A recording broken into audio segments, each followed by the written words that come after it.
Halo guys, balik lagi di channel gue Henry GVD. Kali ini kita akan mereview Donghua ya, yang berjudul Swallow Star Season 3 episode 37. Nah, di sini kita masih melihat tim dari Lu Feng dan teman-temannya untuk mencari harta karun di dunia baru ya, yang seharusnya dia itu mengikuti kompetisi atau ujian untuk menjadi seorang pemburu galaksi.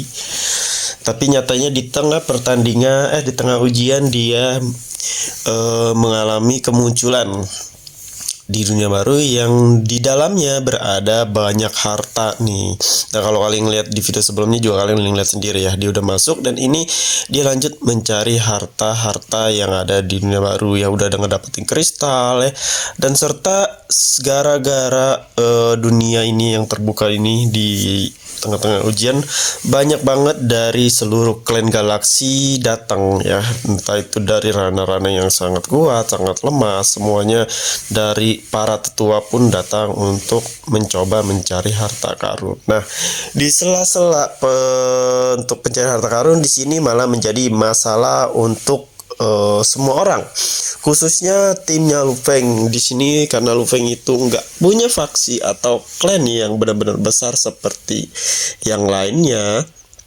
Maka di sini yang bakalan dirugikan yaitu Lu Feng ya, timnya Lu Feng, karena semua orang pada datang nih ya, meskipun di sini yang masuk cuman dibatasin lah, nggak level-level yang universe tuh ada di luar arena, nggak boleh masuk ke dalam dunia kecuali di bawah Rana yang udah ditentukan level setara level berapa ya, 9 apa berapa gue lupa.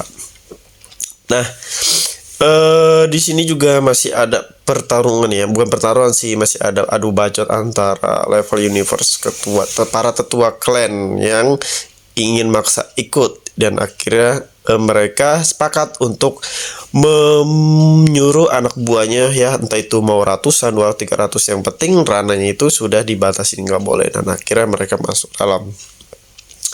Di sini pun Lu Feng udah ketar-ketir guys. Kenapa ketar-ketir? Karena dari level mereka pun sudah di atas. Pertama, untuk melawan 3 orang, 4 orang pun, 2 orang pun itu sangat-sangat sulit ya dari pihak musuh. Apalagi ini udah ratusan, malah udah ribuan yang masuk. Di sini Lu Feng pun bingung harus ngapain lagi, apalagi Lu Feng mendapatkan beberapa harta ya, di tangannya tuh udah banyak harta yang udah benar susah-susah payah dia cari ya. Dan ketika ketemu salah satu klan besar itu ya di dunia baru, mau nggak mau Lu Feng bakalan terancam dan harus benar dikasih harta karunnya. Nah, tapi di sini sepertinya ada kesepakatan lain antara Lu Feng sama ketua dari salah satu panitia yang menyelenggarakan atau yang menjaga ujian tersebut keamanan, serta dia itu juga punya organisasi ternyata ya. Dan dia menghubungi si Lu Feng nih, kalau kalian nonton video di chapter di video akhir itu cuplikannya, kalian melihat kan dia Lu Feng ini disamperin sama si ketua ini nih, si kekuatannya jenderal lah ya, yang ngajakin di awal untuk gabung lah ya, masuk ke organisasinya itu. Nah, di sini sepertinya Lu Feng dan si orang ini, gue lupa namanya, nggak tahu siapa, pokoknya kita panggil si Silver ya, warna silver. Nah, si Silver ini tuh memberitahu si Lu Feng bahwa di luar dari dunia yang sedang Lu Feng masuk ini sudah banyak orang-orang yang berjaga, yang menunggu. Contohnya dari klan Dragon ya, apa kayak gitu, yang awal kekuatannya cahaya dan kekuatannya es batu tuh para tuanya udah pada datang. Dan satu lagi musuh bebuyutan Lu Feng, yaitu dari klan Nolan yang udah di depan. Nah, di sini apalagi Lu Feng kaget ya, karena klan Nolan ini kan emang benar-benar berniat mau membunuh si Lu Feng. Kalau dia keluar dari dunia itu, mau nggak mau si Lu Feng bakalan terancam ya. Bukan hanya hartanya yang bakalan mau diambil sama klan Nolan, tapi dia nyawanya si Lu Feng itu sendiri guys. Nah, di sini si Silver ini memberitahu sama dia, berarti kalau dia ngasih tahu berarti dia juga mau menaruh kesepakatan. Nah, kalau menurut gue ini kesepakatan yang diinginkan si Silver ini sebagai apa namanya, sebagai rasa apa ya, sebagai jaminan lah ya, dia ngebantu si Lu Feng, kemungkinan akan ada pembagian harta guys ya, antara Lu Feng sama si Silver ini ya. Jadi ketika Lu Feng udah ngumpulin banyak harta ya, nanti dia bakalan dilindungin pas keluar dari dunia itu ya. Dilindungin dari Clan Nolan lah, asal harta yang didapatkan Lu Feng itu bakalan dibagi. Sepertinya sih bakal begitu kesepakatannya nih, nanti kalian lihat sendiri aja ya. Kalau nggak kesepakatan kayak gitu ya, tetap sih dikasih solusi biar si Lu Feng itu keluar dengan aman. Nah ya pastinya karena si Silver ini bukan hanya mewakili ujian jadi panitia, dia juga mewakili sebagai salah satu orang yang termasuk klan terkuat juga yang menginginkan harta di dalamnya. Ya mau nggak mau dia harus juga ikut bantu sih, karena kan nggak bisa, levelnya itu udah di atas stellar 9 apa 10, udah di atas itu ya. Jadi yang dia pikirkan ya udah, dia meminta bantuan sama Lu Feng dan timnya untuk mengambil harta sebanyak-banyaknya. Setelah itu dibagi dua lah mereka.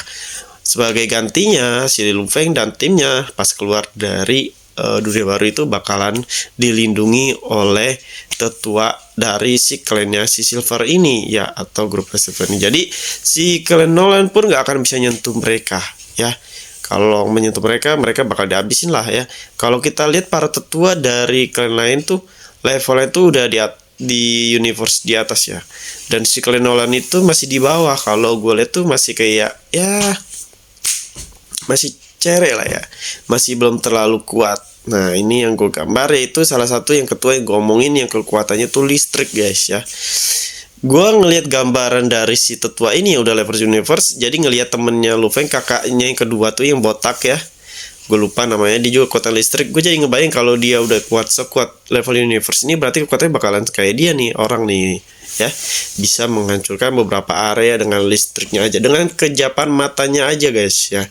Itu gue udah ngelihat. Nah, kalau yang es batu tuh ada tuh yang es batu ya, itu juga kuat, itu keren juga, ngebekukan setengah dunia ya dari daerah tersebut. Oke, mungkin cukup sampai sini aja. Nanti kita lanjut lagi reviewnya. Dan ini juga udah tinggal kayak pewarnaan aja, udah selesai ya. Udah gampang lah, cuma gini doang. Jadi kalau kalian mau belajar ilustrasi, bikin website, aplikasi, cek di playlist YouTube gua. Di situ udah banyak cara-caranya, tutorialnya yang bisa kalian ikuti. Siapa tahu bisa jadi ladang uang atau rezeki kalian dalam mencari uang ya. Oke. Jadi kalau ada pertanyaan bisa DM IG gue aja, atau bisa langsung di YouTube di video ini. Terima kasih yang udah nonton video gue. Sampai jumpa lagi di next video.